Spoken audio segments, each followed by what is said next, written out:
Class requires us to fundamentally rethink two important aspects of education: space and time. So let's talk a little bit about space.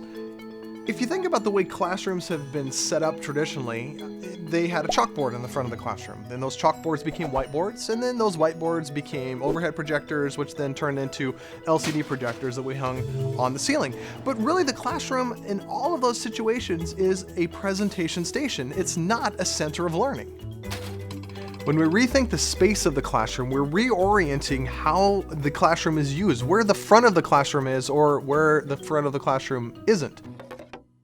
All you have to really do is rethink where you're going to put tables and chairs. But then that begs a very interesting question. Now, what do you do with the extra time you're going to have in a flipped classroom with the kids?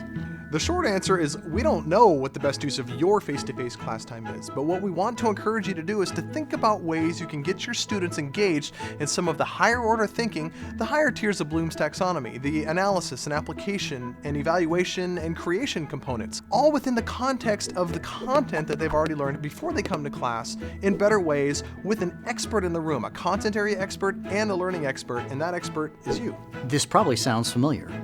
Project-based learning, PBL, universal design for learning, inquiry learning. These learning pedagogies fit greatly in a flipped learning environment.